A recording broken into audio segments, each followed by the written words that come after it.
Welcome to Slash Forward, and welcome back to familiar territory, as in this episode we're going to watch the updated version of The Hills Have Eyes, a banger of a remake that, unbeknownst to me, is a nearly shot-for-shot retread of the original, so subscribe to the channel for an unending repetitive pathway toward pain. Let's get to it.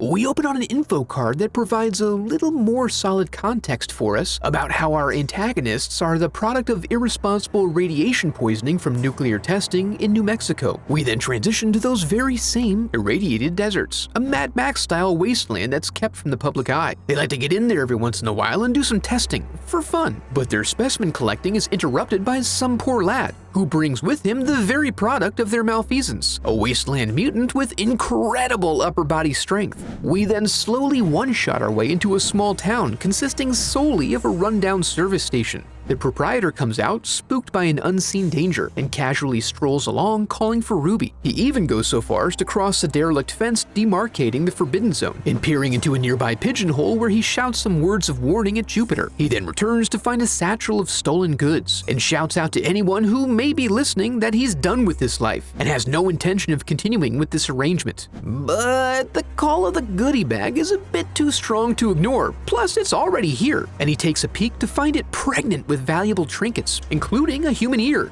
His accounting of this new inventory is interrupted when a wayward family rolls up looking for a top-off on their fluids. Doug and Lynn wait things out inside the sweatbox, while outside we learn the family is on their way to San Diego, but taking some time to sightsee the flora and fauna of the desert along the way. We meet the rest of the family as Brenda finds a new pink friend out back, and then right in front of his sister, little Bobby drops his Jinkos to take a piss in the wind. While up front, we learn that Bob's a retired detective, there's no cell service out in the sticks, and that they enjoy waving that baby around in broad daylight like they're just looking to get it eaten. Our inbred attendant makes a cool $46 as Lynn goes to grab Beauty and very nearly stumbles upon the stolen bounty. Worried about the possibility that his cover's now blown, he decides to grant his desert clan one last gift, and lets Bob know about an off-map route through the hills that'll shave a couple of hours off the trip. Now, whether those hills happen to have eyes or not, he's not saying, but Bob appreciates efficiency. And with all that setup now complete, we have an entire 90-minute movie ahead of us. As they drive along, hoping the road to nowhere takes them somewhere, Bob regales those in the lead vehicle with stories of when their mom used to be a little hippie who was hot to trot, while back in the Airstream, Doug and Bobby hang in the bro den, smoking some cigs and sweating it out. The general calm is disrupted, however, when they run over a spike strip, which causes Bob to freak out and take a boulder to the radiator. Then they rush out to verify everyone's all right,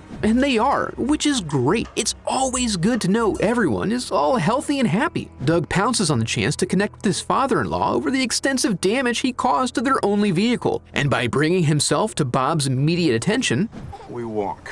He's recruited to help. As we know, Doug's going to head up the road a piece while Bob walks back toward the service station to find a vehicle or a phone. Brenda then shirts up for the prayer, and we see they're being observed from a distance. After the men leave, the ladies set up their picnic dinner while the dogs get all riled up. Brenda absent-mindedly lets Beauty out, causing Bobby to run off to find her. As he jogs along a washout, he hears sounds of doggy distress, but the echo makes it difficult to pinpoint. He eventually picks up a bloody trail and finds that it leads to his friend's carcass. When he sees that her evisceration may have been tool-assisted, he gets spooked, which sets him to running and results in him taking a nasty fall, putting his lights out. As the sun sets, we see that he's being watched over by Ruby and her dapper brother, gnawing on a haunch. We then connect up with Doug, who finds the end of the road, which terminates in a nuclear crater that happens to be filled with an automobile graveyard. He takes some time to sightsee, thinking this turn of events is pretty neat, and unknowingly soaks in a dangerous amount of radiation as we pan out to see this to be a significant formation. Then, after nightfall, we see Bob finally arrive back at the station. He looks around but can't find the proprietor. However, with the phone not working, he decides to venture further in and stumbles upon his bag of goodies. It's suspicious, and the presence of a human ear tips him off that something's not quite right here, so he proceeds from this point with gun drawn. He lamps up the wall, finding a variety of expositional clippings about nuclear tests in the desert and homebound miners who refuse to abandon their land, resulting in a variety of birth defects, which naturally then led to the disappearance of many families over time. Now understanding the con, he feels betrayed by his new friend and rushes out to a nearby vehicle, but he hears the attendant drinking in the outhouse, as is so often the case, and when he confronts him, Bob receives the apology he was looking for before he blasts his face clean off. Daddy.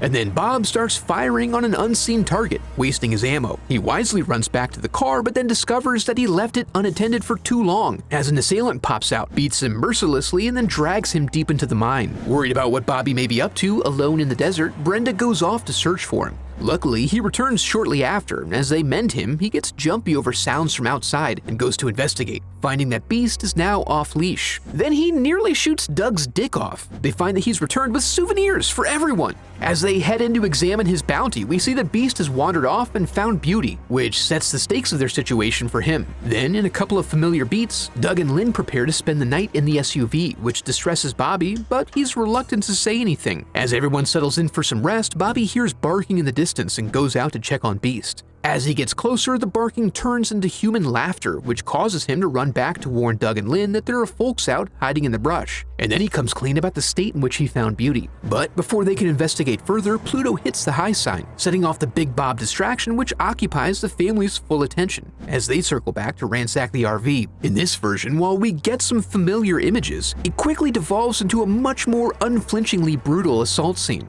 As the fire dies down outside, Lynn hears screaming from the trailer and runs back to check. At this point, they ramp things up another few notches after Lynn jumps in and decides to do whatever it takes to protect her baby, which ultimately ends with Ethel walking in on a forced redneck breastfeeding. She takes a gut shot, breaking the tension and giving Lynn the opportunity to put a screwdriver in Lizard's leg, which she works in real good but then pays dearly for it. Brenda is saved only for a lack of bullets as the fellas arrive to chase them off. In the aftermath, as they assess the damage, we see Doug confirming that his baby is now missing. This is being watched from a distance by Goggle, who then becomes victim to Beast, drawing first blood for the good guys. As they work to sort through all the information that's been dumped on them in an attempt to develop a plan, a voice outside calls out looking for Goggle, prompting Bobby to put 3 rounds through the door. Then he ventures out to find Goggle's radio still firmly gripped by his hand. Beast hops out and they hear that Jupiter has plans to finish them all off. So Doug jumps on the radio to see if he can reason with them. What the fuck do you want from us?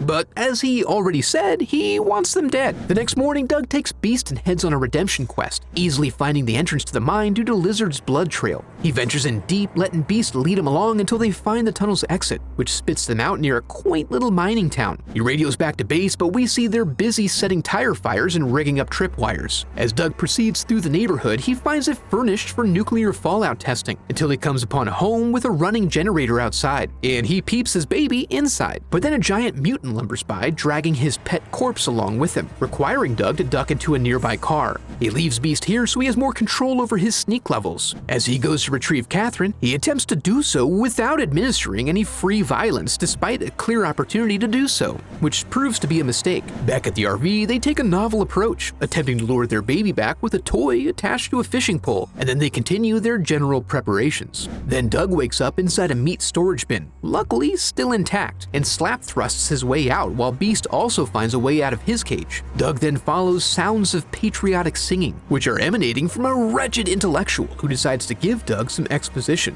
just in case anyone was concerned about why they're so enamored with slaughtering our people. Then Pluto busts in with an axe and Doug mostly just ducks and dodges until Beast hops in, giving him a chance to regroup in the bathroom, but he continues to be surprised when they defy convention, and he ends up with a bat shard that he places in Pluto's torso. This only grants him a momentary reprieve, and after a massage and manicure, Doug plays like he's helpless to gain the upper hand and gives his assailant the 4th of July special. Now comfortable with the taste of his enemy's blood, he easily negates the outside mutant's neck halo before stylishly finishing him off. This prompts Brainiac to give the order, "Kill the baby," which Beast does not appreciate even a little bit. As Doug searches the town for Katie, we see Ruby get shooed out of the butcher's room, and it's revealed that she's pulled a Willow on Lizard. Then Doug catches her figure running across the ridgeline and goes to intercept. Back at the RV, they get a warning sign their attacker has arrived, but when they investigate, it appears to have just been a tumbleweed tugging on the line. However, when they return to the SUV, their mom's body is missing. Bobby gives the order for Brenda to start her part of the plan as he runs off in pursuit. Unfortunately, he quickly regrets this mistake as he turns a corner to the sounds of a raw flesh mukbang and gets chased back to camp by Jupiter. As he runs through, we see them setting up a familiar propane trap, and Jupiter, greedy for more meat, pops in and gets himself roasted. Meanwhile, Doug cuts Ruby off and finds that she means well, but he's then ambushed by and entangled with a man much more entrenched in a life of violence than he. But Doug finds himself empowered by baby rage and bludgeons him soundly, Father and daughter are then reunited, but Lizard still has another round in him, leaving Ruby to fulfill her redemption arc. Finally, Brenda takes satisfaction in the opportunity to dent in someone's forehead, and then all the remaining survivors are reunited. Here, I was originally going to make a sarcastic comment about how all that's left is for them to take a pleasant stroll out of the desert. Easy as that is, but then the filmmakers pan back to show them still being watched, so yeah.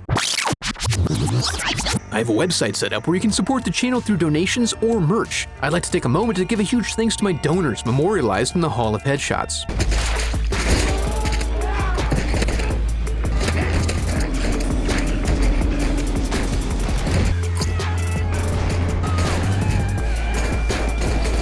I hadn't realized that this remake so closely followed the first one. Similarly to Evil Dead, I think it did a good job of telling the original story, but ramping things up for a modern audience. I enjoyed the overall expansion on the Desert Mutant family dynamics, but remembered Jupiter as being more of a dangerous mastermind than a raving lunatic. Even so, this is a solid remake. If you enjoyed the video, I'd love for you to become part of the channel by subscribing. Thanks for watching.